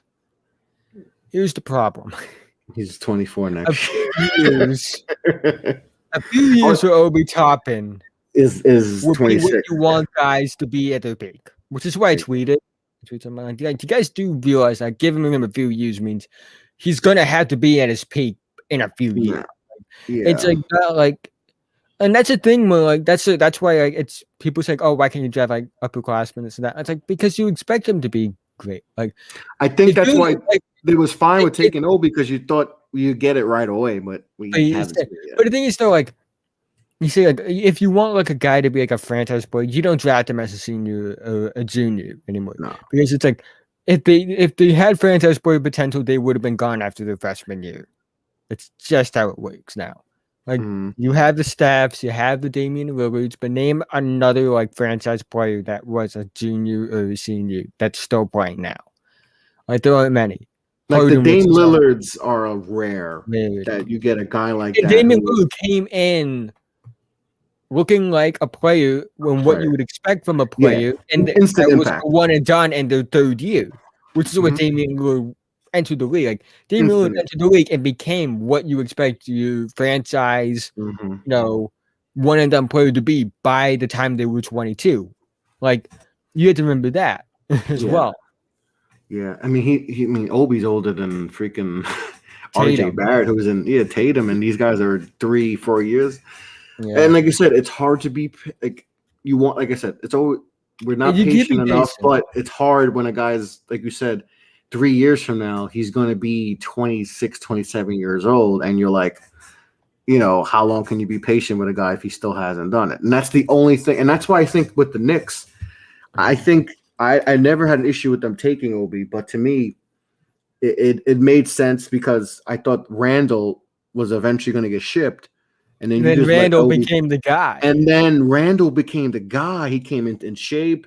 He's ready, the best shape. They said he was in the top shape, number one on the team. I read an article like he ran like a mile in like 5 minutes barefoot. And I'm like, I was a track guy. my personal best mile is 5 minutes 30 seconds in shoes. And I'm 5'10", like 145. I'm like 5'10", 145. And he's like I'm 6'8", 250 pounds. And I legit think the Knicks, they went in, they took Toppin with the and thought, all right, we're gonna trade Randall. We're gonna let OB be the starting four, and then Randall decided to be LeBron James. Do you see the meme of the guy with the glasses? He's kind of like looking at him with the eyebrow arch. Like they said that, and OB said, "Really?" Like yeah. And it's I believe that they did not think this was going to happen, or else they take Halliburton or they take Kyra Lewis, because that made sense for them. They needed a guard. They needed a point guard. You know, I don't know how Halliburton would have worked because he needs a point guard that can create for himself. Which is why actually I think if you took Halliburton and you took quickly, that could have worked. But Kyra Lewis I think is better than people give him credit for it, because like he's just not getting minutes. Yeah, consistently. He didn't get the minutes early on. Which is why I really hate Stan Van Gundy right now. I'm like, no, this guy can play. Like he's so like, okay, I can contribute a little bit.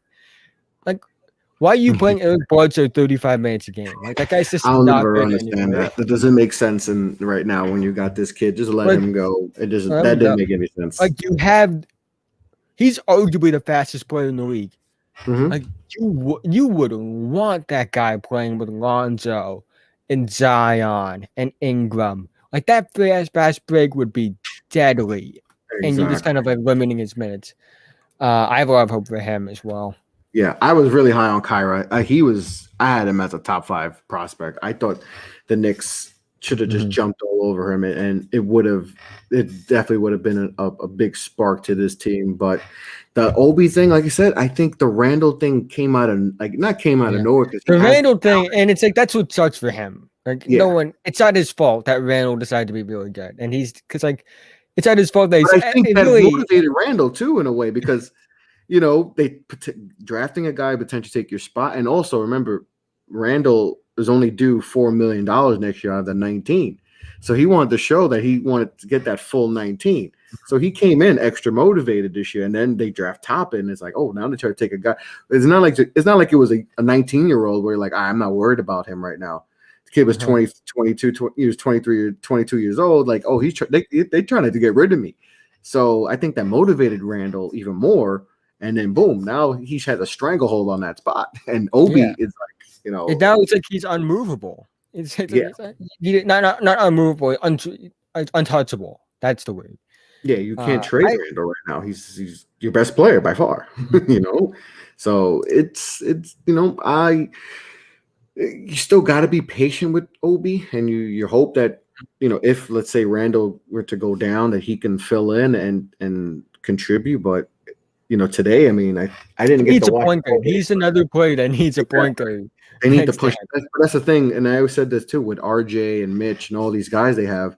You need a guard who's going to be able to play up tempo and move the ball up and get these guys in transition to get them some easy buckets to get their confidence going. Because right now, the Knicks are still a very slow team, very, very slow team. This is a team that would benefit from Sharif Cooper falling to them.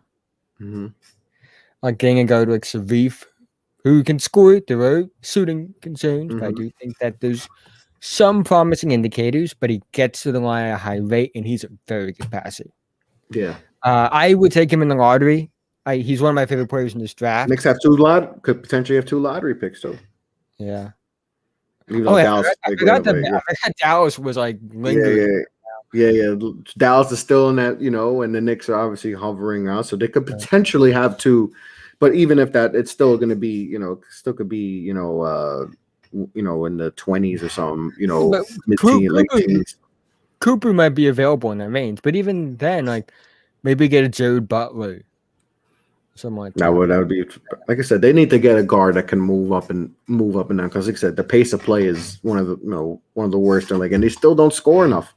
Still not scoring enough, so they just need to get. I think they just need to play faster. I think if they can do that, then.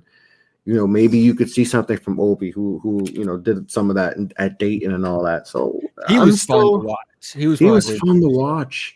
you know, and it's frustrating. I'm sure he's frustrated. Knicks fans are frustrated. Knicks fans are always frustrated. You know, shout out to Sam, you know, fellow Knicks fan, but you know, he knows the vibes. But you know, we got to see with him. We got to see with him, and RJ's progressed, which has definitely been fun to watch. You know, because I'm not gonna lie, I was worried about him for a little bit. You know, I was too. Yeah, I was and worried because he had a stretch where he was missing everything, and it was just like. And then he goes on a stretch where it's like he looks awesome. Like he's gonna be fine because I think you can just tell he wants to be great, and probably that's want the to be thing great. He wants. If you have, I always say this, and this is always something right. It's always with draft. If you have the physical tools, you have the talent, and you have that drive to be great. At worst, you're gonna be a rotation, an important rotation player on a team. It's a kid. Like he has the physical tools, he has the intangibles, he has the skill, and he has like that drive. Yeah, that's the one thing you see. He wants, and that's why I'm so confident in him being like a franchise game changer kind of player. Speaking of guys, though, there was one name I do want to talk about. He's going to be the most probably polarizing name in the draft, and he has a chance to play on So Much Madness, and that's Cam Thomas. Like that's he's. Well, they play St. Bonaventure's right in the first round, and St. Bonaventure's can play some defense, so that's going to be a big test for him. And I'm looking forward to watching him play because he can light it up. He can light it up, but he doesn't do much outside of that. Like he kind of just scores, and everything else is vibes for him. It's scoring and vibes. That's all he is. Yep. Granted, I think his scoring alone is good enough to get him drafted in the first round. Like in that 15 to 20, 30 range. It's like he's shooting like 32%. Okay, hang on. He's shooting 32% from three. That is nothing to do with ability. That has everything to do with his bonehead shot selection. He might have. He's a knucklehead. It's like Dion Waiters, J.R. Smith, like shot selection, and that's probably the player he might be in the league. I think if Dion Waiters like could stay in shape and stay out of trouble, like he'd be like a backup like scoring guy, like a 10 to 15 point per game. If he was just J.R. Smith, Dion Waiters, if he just acted like J.R. Smith, he'd be a 15-year plus vet, you know. Because J.R. Smith got in trouble, but J.R. Smith always stayed in shape, like always. He's always in tip-top shape. Like, even now, even when he's retired, he's still in shape now. Like he's always in shape. J.R. Smith's always been in shape. So that's never an issue. But yeah, I could see Cam Thomas being that type of player because that's exactly Will Williams. I think it's the ceiling on him. Like a bigger Will Williams because he is a great frame. He's 6'4", 210 pounds, like the ideal frame. It's why I consider him like he's like people say, oh, but like there have been other guys that were like great scorers in college and they didn't make it, like the Marcus Howards of the world. Yeah, but they didn't have like an NBA ready frame like Cam Thomas does. Like 5'11" and not athletic at all. The thing with Cam, it's like his scoring is so good. I said this in the video I made about him. I said if the other goals of his game were half as good as his scoring, he'd be the second best player in this draft. Like absolutely. It's just like he doesn't do anything outside of it. Granted, like when he's on fire, he was like a top 5 pick. Like, but he's just, and I think if the tournament, if he gets hot, his stock's gonna go up because the scoring is something you can't overlook. That like if he's averaging, you need that bucket, and he can do that. And if he's killing, and I got LSU going pretty deep. I got them at least. I think I have him in the Sweet 16 because I think he's gonna have like those special moments where he's gonna go off. Now he can have the opposite where he's 3 of 15 and they lose in the first round. St. Bonaventure's because St. Bonaventure's could play defense, but he has that spark where he can take over and take this team to an Elite Eight because we see that one guy who takes over. We've seen this before with the UConn teams. Carson Edwards. Remember when he did that? Yeah. We've And for seen it you, before, so it wouldn't shock me if it OJ happened. Hunter did it. OJ, Yeah, RJ Hunter went from being like not drafted to being a first round pick. I'm still mad the guy took him in the. I'm still kind of mad we took him in the first round. He was out in like 2 years, right? He was pretty done There pretty were a bunch quickly. of like Celtics guys that they took. Like they took James Young. Like I thought James Young was gonna be that guy. I Yeah. thought him and Marcus Smart were gonna be like, you know, MJ and Scotty esque. Then, mind you, I was like 12 years old at the time. I was like 12 years old, so like I was naive. Like I was 12 years old. I probably thought Jeff Green was the best player in the league. Um, like it was Jeff him. Green has some moments where you're like, When I why was isn't this guy little, a 25 point per game guy in his league? Because he has it's moments where you're funny. like, He's he still takes he's like over what? for like he could take over for like a few minutes. It feels like he can It's like still do that. Jeff Green's how old? I'm all looking up real quick. He's got to be 35 because he was drafted the year He's 34 before. years old, and he's still probably one of the most Yeah, athletic players in the league. he was with the Sonics. He was Like still with the, he's got drafted. still he can Good. dunk on dudes. He's still Yeah. dunk on dudes. But like because like when he was on the Celtics and stuff, and like just growing up watching basketball, I thought like from the time I was probably like 8 years old to the time I was probably like 12.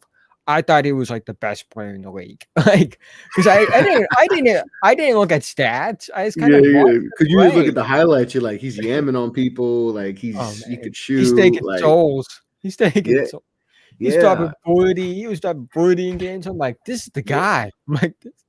He still has those moments. He had it against the Knicks a few nights ago where he had 17 in the first half. Like he still has those moments where you're like, why wasn't he better? Like, why wasn't he a 20? He's kind of like 20 a game. He's kind of like a watered down Andrew Wiggins because Andrew Wiggins did get to that 20 points per game and it's grew, but like he kind of like that player. He was like 24. 24 points per game in his third year. He's an interesting story because like there was like people think, oh, he doesn't get to the line as much as he should, even though we got to the line like 7 times per game, like in his like second season. But like this those guys that like the highlights are always going to make you think they're one of the best players in the league, and like the talent suggests they should have just been better than they were, especially with Wiggins, because Wiggins is like this was the worst possible outcome for his career. I don't think people understand that. It's like the reason he's a bust is this is the worst thing that could happen. Like, and if this is the worst possible outcome for your career, the best outcome for your career is special. Like like I said, like if you just look at his stats, you're just like, okay, not bad. But like you said, they kind of tailed off, and then and like I said, he got himself paid too. So kudos to him. He got himself a fat contract out of that. He made that. He promised them he would improve. I'm like, that's the finesse of this century. He never improved. If anything, he got worse. But like, he got the talent he has, he's like the discrepancy between the talent and his place in the league is massive. Mm-hmm. It is. So it's like he's probably one of the 10 most talented players in the league. But he's probably like not even like top. He was going to be a two-way player. Like I think they saw the two-way potential and was like, "Oh my god, that's special." Like, he's like a top 1 percentile athlete. Mm-hmm. Like, guy can jump out of the gym. Yeah, and the thing is, it's like I don't think it's like a work ethic problem because he always shows up in shape. Like if you don't have a work ethic, you're not showing up in shape. It's just that he's never found ways to improve. Like I agree. And I would say like I don't think he was. I'm not saying like he was lazy because again he does show up in shape every year. You're not lazy if you're showing up in shape every year. No. I still think he had the motive to take his game to the next level. I think he got complacent being the kind of player that he is. Because you watch him and you just like the motor's not there. Like that extra. And like the moments are definitely there. Go watch any game he plays against Oklahoma City. He kills Oklahoma City almost every time he plays them. The talent still was obvious with him. Like, it wouldn't shock me if he played like 30 years in the league and somehow ended up being like the all-time leading scorer, averaging 17 points per game. Imagine all-time leading scorer. That would be the most Andrew Wiggins thing ever. And not being a Hall of Famer because he was never an All-Star or anything. That would be. I'm surprised that was not Jeff Green because that feels like that would be Jeff Green. Like I feel like Jeff Green's gonna play till he's 40. Yeah, he's gonna play forever. Listen, Jeff Green's gonna pull a Vince Carter like through the end of his career without like the Vince Carter from the beginning. without being as good as Vince Carter. an all-star and all that, but Yeah. it's definitely it's That's what definitely makes basketball so fun because things like that are so possible. Like Andre Miller played forever, never made an All-Star team. He's kind of average like 8 assists per game. Like he was. and you just appreciate what he did. He was just a vet. Like when he just did what he could. He was good at backing people down the post. He had an old school game. All that stuff. He was just an underrated player.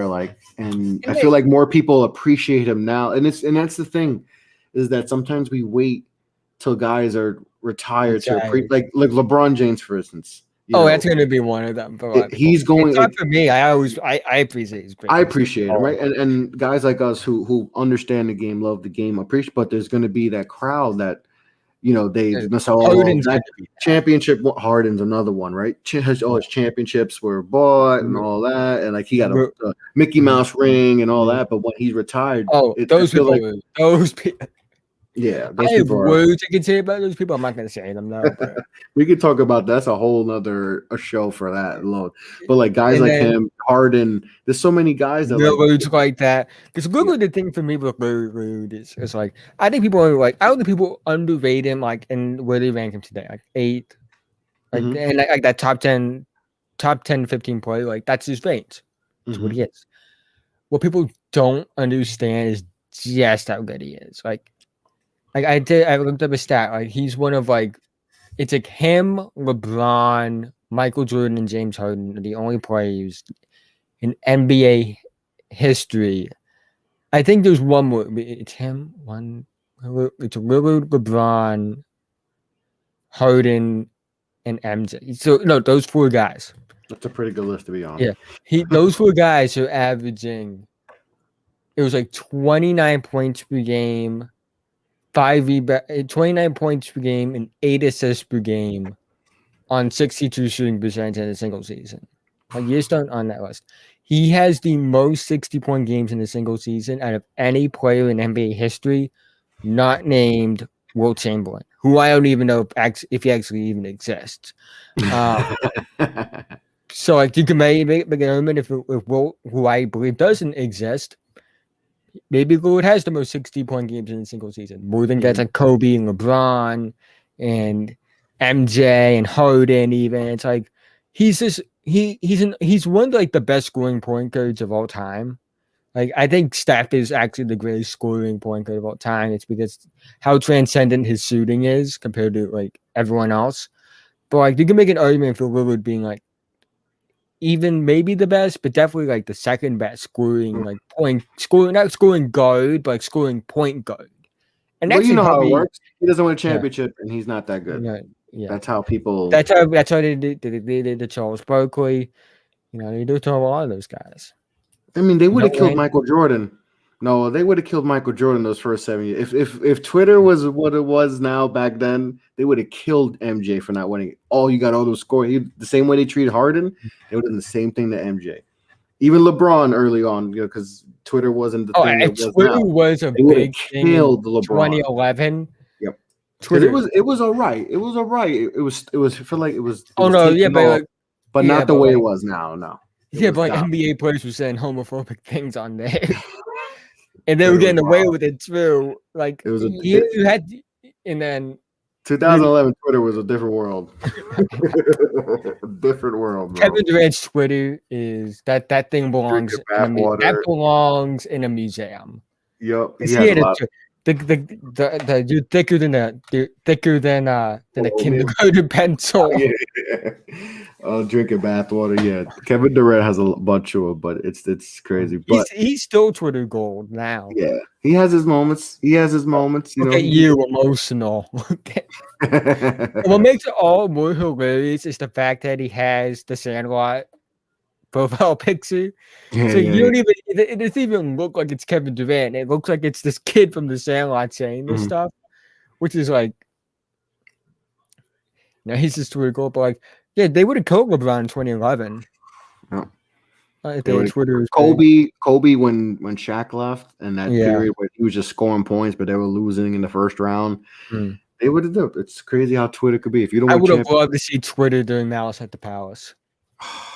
Twitter would have exploded like the Capitol, right? man, Like, it would have. relentless. Like social media would have it would have been crazy. A lot more people would have got arrested though. The way technology was, like the Capitol, you people they would have got a lot more people would have got arrested than who got it. But it's crazy how that. I remember watching that live. It was wild. That was a wild time. There was some crazy games. Those rivalries were fun though. She's like, I want to see that. It's like I want to see that again. We don't have that, and people that's are missing. just like, oh, like no violence. And I'm like, no, I want violence. I want to see this. Like, I want to see people. I want to see people go into the stands and punch fans. Like that's just what I want to see. You know what? Especially today's fans, some of them deserved a little. Once like this whole like if this pandemic event, the first thing I want to see is them is a player going to the stands and punch someone. That's the first thing I want to see. They're gonna put their gloves on and with the mask, and then. The funny thing is, like Otest really didn't do anything wrong. Like, if someone threw a beer at me, I would go into the stands and punch him as well. He just went after the wrong guy.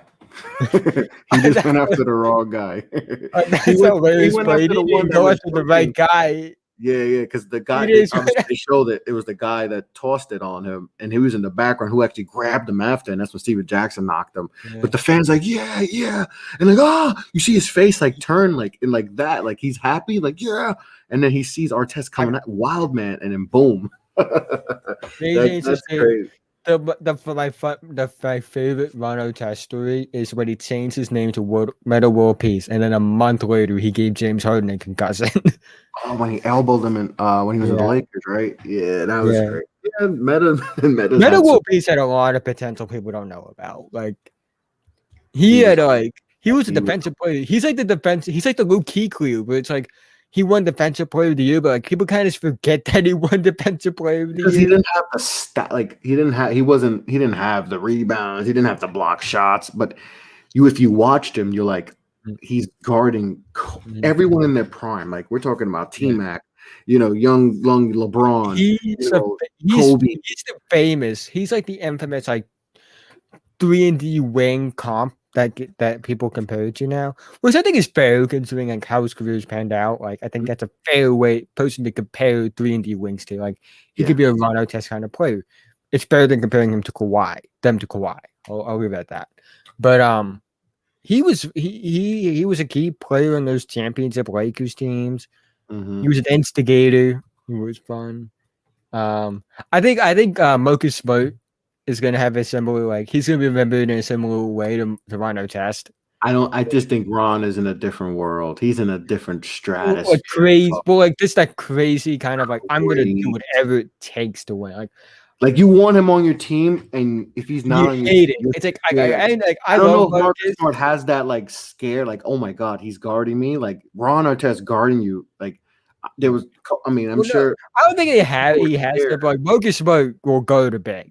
Oh yeah, and lock him up. He locked up Porzingis. Like it was like, granted, it's Porzingis. That guy's a guard, but like Artest in his prime, like you said, we're talking about the bigs back in his time, and then all the forwards like T-Mac and Paul Pierce and all these guys he had to guard. It was crazy, but Ron Artest was always one of my favorite players to watch. I always wanted to be Ron Artest. Yeah. Yeah, and he was like that year he went to Sacramento. I don't know if you remember that when he went to Sacramento when he got traded from Indiana. They made the playoffs in the 8th seed. They almost did some work. Like Ron was a really, really good player.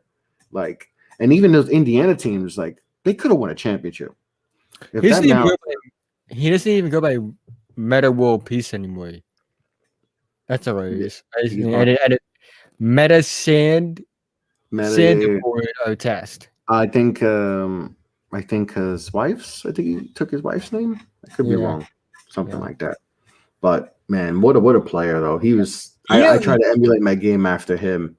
It's funny because he was averaging like 25 points per game before he got suspended. That team was so good. Yeah, That Pacers team that's was a what if. Like so that never good. happened. They had That's to say one it of the for biggest time. what ifs in NBA history. That Because Indiana. Jermaine O'Neal is like, in my opinion, one of the most underrated players in NBA history. Like he's like 50% responsible for Kevin Garnett not becoming the first unanimous MVP in NBA history.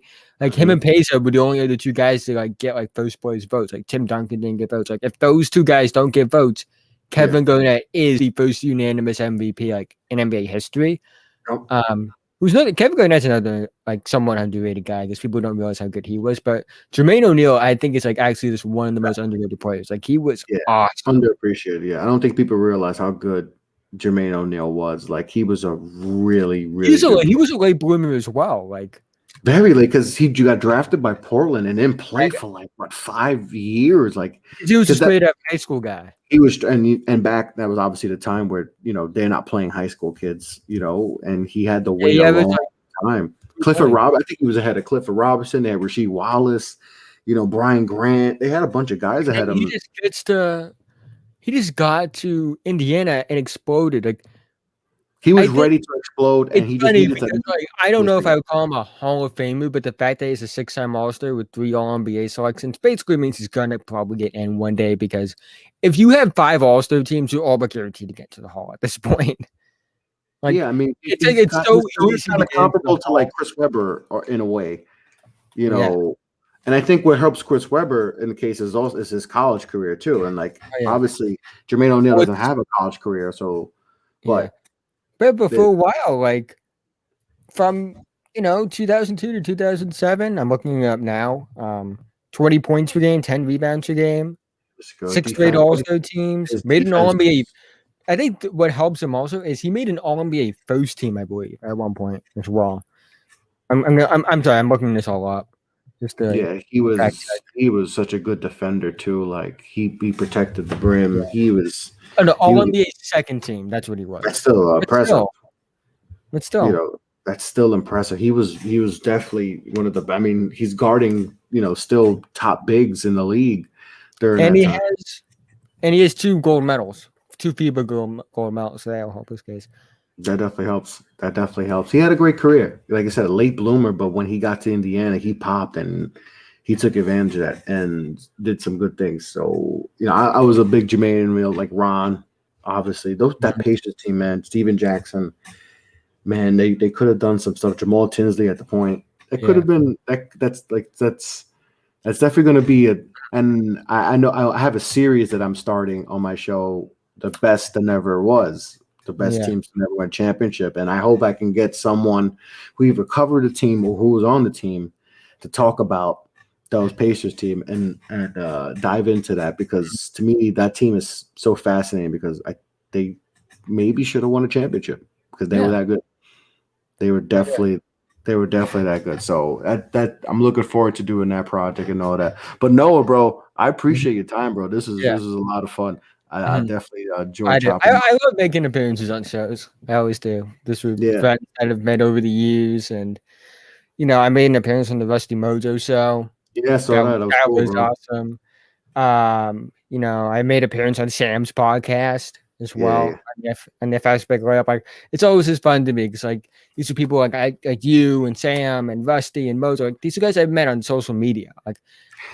That's crazy, right? Isn't it? It's like, yeah, I'm on those shows and stuff, and I always love doing stuff. I always love supporting other creators. Like, you know, I was blessed enough to have guys that had platforms befriend me, and Mhm. I eventually just want to give other people those opportunities as well that I've met over the years, and give them that opportunities. But thanks for having me on, man.